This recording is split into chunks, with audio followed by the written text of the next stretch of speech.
All right, welcome back everyone for another deep dive. This time, we're really going deep, exploring the life of a truly remarkable spiritual figure, Sri Madhwacharya. Yes, quite a fascinating journey ahead of us. And to guide us, we have a pretty special source, the Sri Sumadhva Vijaya. What's really amazing about this text is that it's not just some dry historical account. No, not at all. What makes this account so special is that it's written by someone who actually knew Sri Madhwacharya personally. Oh, wow. Yeah. Sri Narayana Panditacharya was not only a contemporary of Sri Madhwacharya, meaning they lived at the same time, but he was also the son of one of his closest disciples. So talk about an insider's perspective. Exactly. This gives the Sri Sumadhva Vijaya this incredible feeling of authenticity, like you're right there witnessing these events that took place over 7 centuries ago. It's amazing how these stories still hold so much meaning today. Absolutely. And that's what we're here to explore, right? We're diving deep into this text to understand the key moments, the spiritual context, the whole picture of Sri Madhwacharya's life. So where do we even begin with a life like this? Well, I think the best place to start is right at the beginning. And the Sumadhva Vijaya doesn't waste any time in establishing Sri Madhvacharya's divine nature. Oh, right from the get-go. Right from the very first verses, it clearly states that Sri Madhvacharya is an avatara. And for those who might not be familiar with that term, An avatar is basically a divine being taking a human form, coming down to earth for a specific purpose. kind of like a mission, you could say. Exactly. And in this case, the text tells us that Sri Madhvacharya is an incarnation of Sri Vajradevara. Okay, so that's the wind god. But what's the significance of that connection? Well, for one thing, it links Sri Madhvacharya to some other incredibly powerful figures known for their strength and unwavering devotion, like Hanuman from the Ramayana. Oh, of course, the monkey god. Yes. And also Bhima from the Mahabharata. Both figures are known for their incredible strength and dedication to righteousness. That's a pretty powerful lineage. It is, and there's even this verse. Prathamo Hanuman namadvithyo Bhima eva cha purna prajna tritiyastu bhagavat karya sadakaha. Okay, so break that down for us. This verse highlights how these three, Hanuman, Bhima, and Purnaprajna, which is another name for Sri Madhvacharya, are all instrumental in carrying out the Lord's work. Wow. So already we're seeing this theme of divine purpose. And speaking of beginnings, the story of Sri Madhvacharya's birth is pretty remarkable too, isn't it? It really is. The Sri Sumadhva Vijaya tells us about Sri Madhyatiya Pataru and his wife. They yearned for a child, and so they prayed fervently to Lord Anathaswara for 12 long years. 12 years, that's some serious dedication. I know, right? But finally, their prayers were answered, and they were blessed with the divine birth of a son named Vasudeva. This all happened in Pajakakshetra, a place also known as Rajatapetapuram or Udupi. It's still considered a very holy place, even today. And even as a child, Vasudeva was already showing signs of something extraordinary, wasn't he? Absolutely. The text describes him as a divine boy who performed all sorts of remarkable deeds. Do any specific stories stand out? Well, there's one I find particularly fascinating. It talks about young Vasudeva visiting temples that were quite a distance from his home. And what's interesting is the text's emphasis on how he would perform Sashtanga Namaskara to the Lord. So that's like a full body prostration, right? Where all 8 limbs touch the ground. Exactly.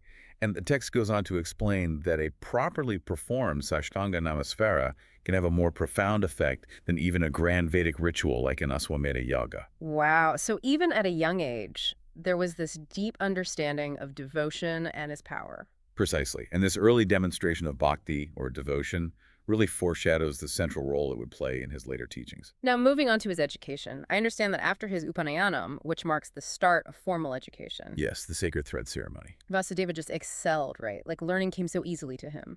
It did.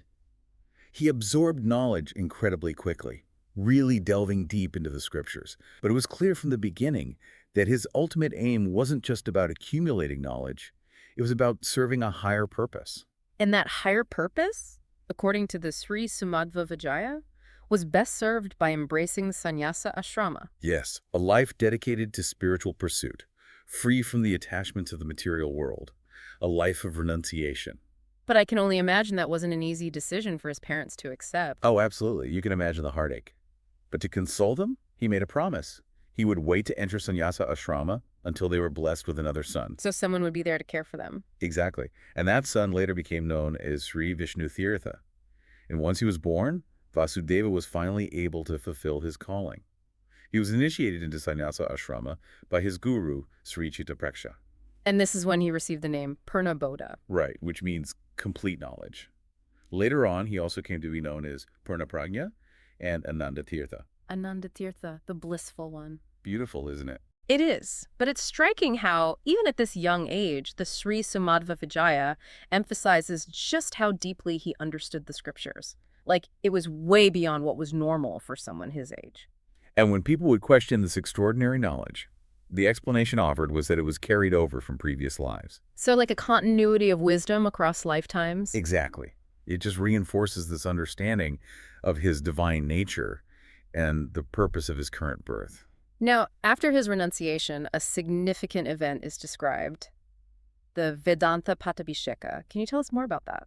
This was a really pivotal moment. It's the ceremony where the guru formally bestows the name Anandatirtha. A fitting name, for sure. Absolutely. And the Sri Sumadhva Vijaya also mentions other titles he received around this time, like Anumanatirtha, signifying his growing fame and intellectual prowess. So he was already making waves. Oh, definitely. And it's during this period that his guru suggests something quite important. Writing a commentary on the sutras. These are like foundational texts of Vedanta philosophy. Ah, so this is where the seeds of his unique philosophical system are sown. You could say that. And the Sri Sumadhva Vijaya uses this beautiful analogy to describe Sri Anandatirtha. It compares him to a Hamsa Pakshi, a swan that's said to be able to separate milk from water. I see. So the ability to discern the essential truth from everything else. Precisely. And speaking of essential truths, his very first major work was a commentary on the Srimad Bhagavad Gita. Yeah, Vishnupada Prakashini, meaning the light that illuminates the feet of Vishnu. But before we get into that, tell me about this pilgrimage to Badari. It seems like a pretty significant turning point in his life. Oh, absolutely. Driven by this deep commitment to his mission, he embarks on this journey north to Badari to seek the blessings of Sri Vedavyasara. Now, correct me if I'm wrong, but Sri Vedavyasara is considered the compiler of the Vedas and many other important scriptures. You're exactly right. He's a hugely important figure in Hinduism. So Sri Madhwacharya reaches Lord Badari and offers his Gita Bhashya at the feet of Sri Narayana. And as the story goes, he receives a divine blessing for his work directly from Lord Narayana. Not only that, but he also receives a correction in the very first verse. That's a correction. Yeah. It's a subtle change, but it holds a lot of significance. The original word was sakthithaha, which could be interpreted as implying that the commentary was limited by human capacity. Okay, I see. But the correction changes it to lesatha, which signifies a divine effulgence, like a touch of the divine. It emphasizes that the ability to explain the Gita comes from a higher source.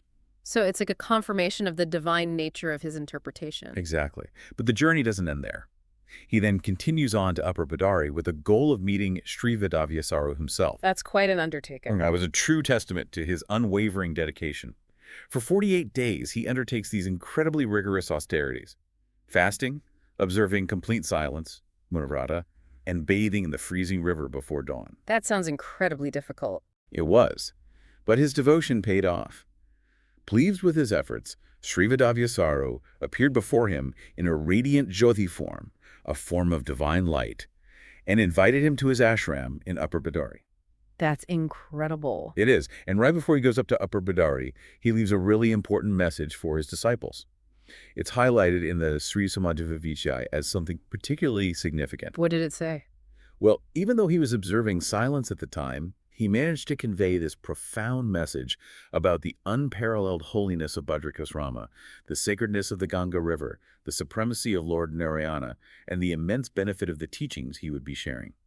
He also indicated that his return from Upper Badari would depend on the will of Sri Vedavyasara. It's almost like a parting wisdom, a guide for those who followed him. Precisely. And then, of course, the meeting itself between Sri Madhwacharya and Sri Vedavyasara must have been an absolutely extraordinary experience. I can only imagine. The Sri Sumadhva Vijaya describes it beautifully, capturing the anticipation, the sense of divine presence, the feelings of humility and bliss. The author even goes so far as to say that this particular section shines like a precious gem within the text. High praise indeed. It is. And during his time in Upper Badari, Sri Madhwacharya gets to learn directly from Sri Vedavyasara, studying the Shastras, Vedas, and Upanishads once more. He also has this incredible vision, a darshan, of Sri Badrinarayana. So he's receiving teachings and divine visions. What happens next? Well, Sri Vedveswara gives him a very clear instruction. Return to the world, write a comprehensive commentary on the Brahma Sutras, and guide virtuous people toward the right path. A huge responsibility. It is. And Sri Madhwacharya accepts this command with the utmost reverence. He even composes this beautiful verse praising Lord Narayana, acknowledging the infinite forms while also recognizing the eternal, unchanging nature of the divine. Wow. And interestingly, he expresses some concern about whether he'll find enough virtuous people in this age to share the truth with. A valid concern, I'd say. But Sri Vedveswara reassures him, saying that such individuals do exist and that these teachings will uplift and purify them, spreading like sunlight to bring enlightenment. That's a powerful image. So upon his return, he establishes the Krishna temple in UDP, right? That's a pretty major event. It's a defining moment. He comes down from Upper Badari, having completed the Brahma Sutra Bhashya, and returns to UDP. The text tells us about his strong desire to establish a Sri Krishna Prasama. And that's a sacred idol of Lord Krishna. Exactly. And he wants to do this for the benefit of all virtuous people. The Sri Sumadhwa Vijaya recounts this incredible story about how he miraculously retrieves this vigraha, or divine image, washes it ceremonially in Madhvacharya, a holy pond, and through his touch, imbues it with even greater divine presence. I've heard that there's a story about how he carried the idol all by himself. Oh, yes. It says that 30 people tried to lift the idol, but they couldn't budge it. But then Sri Madhwacharya comes along, lifts it single-handedly with a smile on his face, and carries it all the way to the mutt. That's incredible. It is. He then installs the idol there and invokes the Lord's presence. I also understand that there's a fascinating story about how this particular idol came into his possession in the first place. Yes, that's right. While the Sri Sumadhwa Vijaya doesn't go into all the details, there are other accounts that suggest it was found in a rather miraculous way. Oh, wow. And it's also believed that as he was carrying the Krishna Vigraha towards Udupi, he spontaneously composed the famous Dwadasa Stotra, 12 beautiful hymns in praise of the Lord. The sheer joy of that moment is said to have inspired these hymns. Now, moving on to his later life. The Sri Sumadhwa Vijaya talks about his continued teachings and his involvement in some pretty significant debates. Absolutely. He actually undertakes a second journey to Upper Badari to present his completed Brahma Sutra Bhashya to Sri Vedveswara. This moment is described as the crowning glory, and Sri Vedveswara bestows upon him a blessing that's compared to the blessing Lord Rama gave to Hanuman. That's a huge honor. It really is. And the Sri Sumadhva Vijaya even hints at some supernatural events that took place during this time, subtle indicators of his divine nature. There's even this unique verse composed entirely of the letter Na, which explicitly states that Sri Madhwacharya is the avatara of Sri Vedveswara. Wow, that's fascinating. It is. And the text even includes this Phalastuthi, a verse that assures the fulfillment of wishes for anyone who studies the Sri Sumadhva Vijaya. It's a powerful testament to the impact of this work. But after returning from this second trip, Sri Madhwacharya continues his mission in Udupi, teaching and engaging in these really profound debates. The text praises his teaching style, doesn't it? It does. It speaks highly of the beauty of his Vedic chanting, the clarity of his speech, the mastery of his discourse.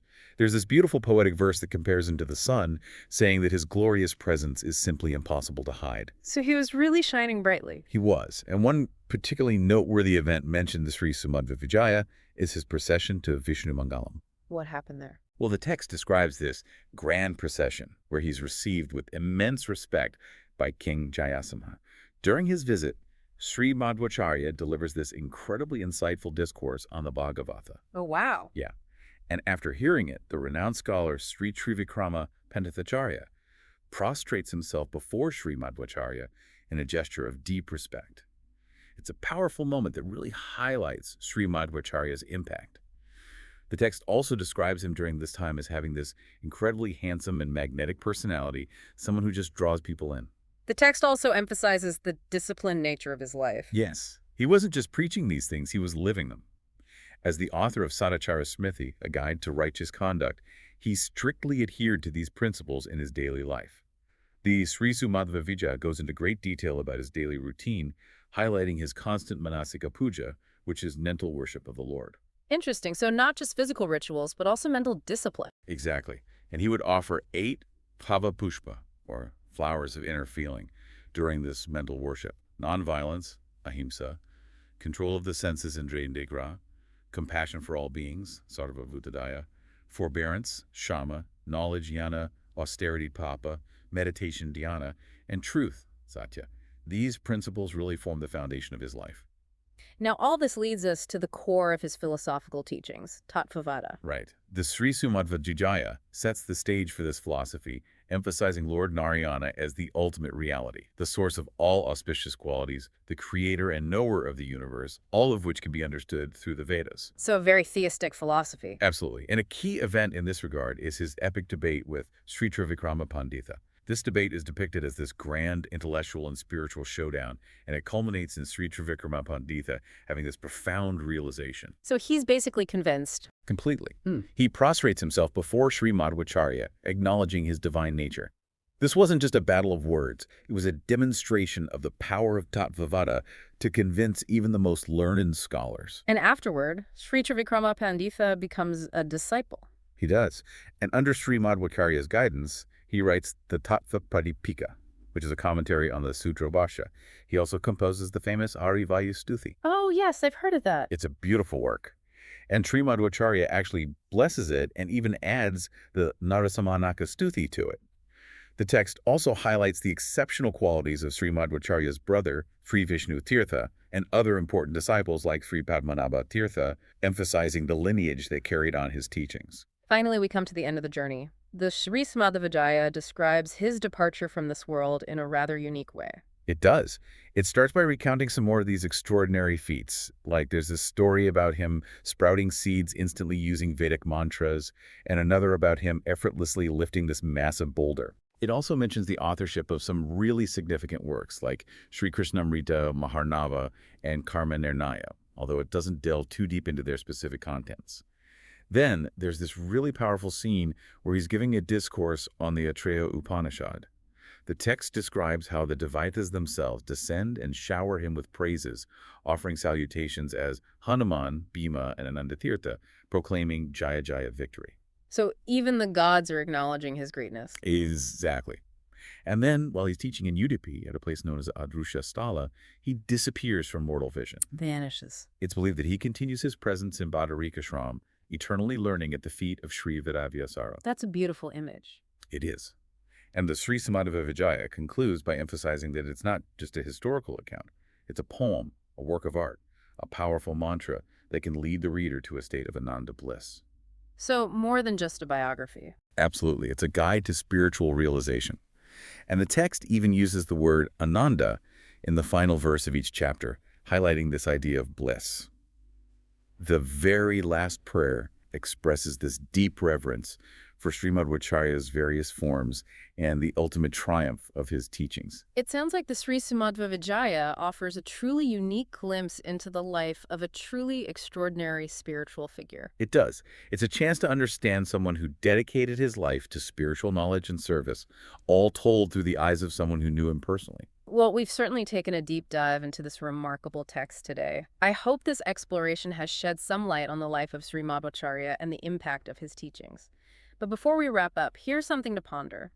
Reflecting on the lives of these great spiritual figures, how can their journeys enrich our own understanding of the world and our pursuit of meaning? What can we learn from their dedication and the qualities they embodied? A great question to consider. It is. And on that note, thanks for joining us for another deep dive. Until next time. Until next time.